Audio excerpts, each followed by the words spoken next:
A.C.T.A, Anti-Counterfeiting Trade Agreement. The name is misleading. The original idea of A.C.T.A is to internationally protect intellectual property. It's supposed to help prevent product and trademark counterfeiting, like fake copies of expensive goods, misusing trademarks, like using a well-known car brand on tampons, for example making General Motors tampons. It will safeguard research investments in development of products, e.g. medical patents or pharmaceutical products. It's also supposed to support artists and journalists and allow them to produce higher quality work in internationally harmonised copyright laws. Sounds great, doesn't it? But there's a twist. The Oxford English Dictionary defines a counterfeit as, quote, a fraudulent imitation of something else. But when a file is copied on the internet, it is exactly the same as the original, not an imitation, and it is not stolen since the original is not removed. The information is simply being shared free of charge, so counterfeiting has nothing to do with it. Let us explain. Intellectual property is never really defined within A.C.T.A. It could mean trademarks, or it could mean any idea or information which later could be copyrighted, restricted and criminalised. This will have a tremendous effect on the internet as we know it. The actual A.C.T.A text covers a huge range of topics and is very complex and hard to grasp, so we will explain what happens on the internet in a hypothetical real-world analogy. Imagine paying for a cookery course. During this course you learn how to cook some really tasty fried chicken. Then you return home and teach the recipe to your wife. But here's the catch. According to A.C.T.A, you are now both criminals since you shared that information for free when only you had paid to learn it. The A.C.T.A regulations are clear. When you're suspected of sharing copyrighted information, depending on the country you live in, then your access to any kind of courses will be blocked, you will be fined or sent directly to prison. But surely no one would find out that you'd shared the knowledge of the secret fried chicken in private at home. And you're right. Under current law, no one would. But A.C.T.A deals with this through excessive surveillance. All your communication will be monitored, and not only yours. Your family, your friends will all be observed, just in case. But you don't need privacy, civil rights or liberties, because you have nothing to hide, do you?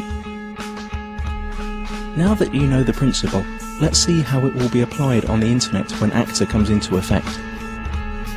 You can imagine your internet connection like a conveyor belt running in two directions. Along the conveyor belt, packets of data are coming in and going out of your computer.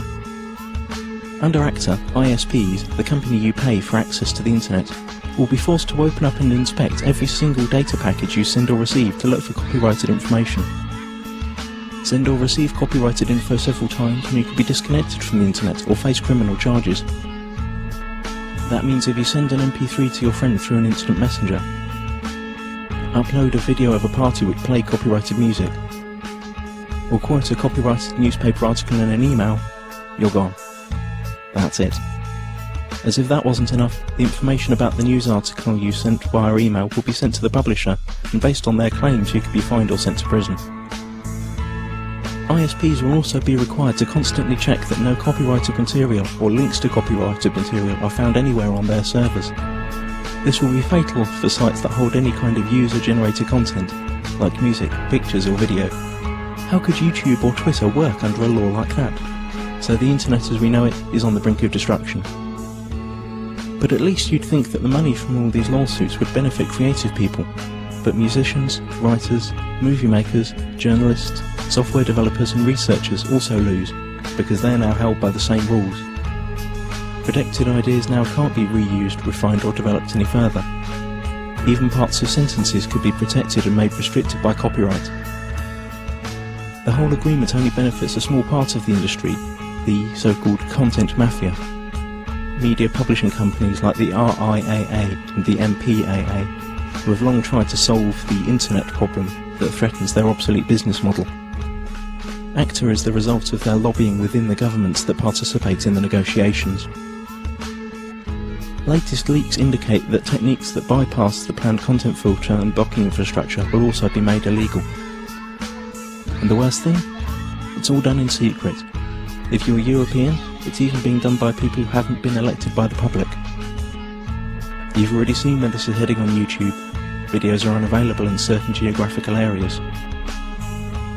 This obsessive copy protection is also a great tool for information suppression. Once all the internet filters and blocking techniques are in place, virtually all information tagged as copyright can be suppressed. Maybe your critical blog or Twitter account, or the video you made about rigged elections and environmental catastrophes, or even the pictures of your kittens. Okay, maybe not your kittens. Not unless you painted a Coca-Cola logo onto their fur. This all sounds unbelievable for everyone who's had even a small glimpse of how the net works. But remember, those who work on the agreement might not have any clue what the internet is about. And once the treaty is signed, their rules will have to be implemented.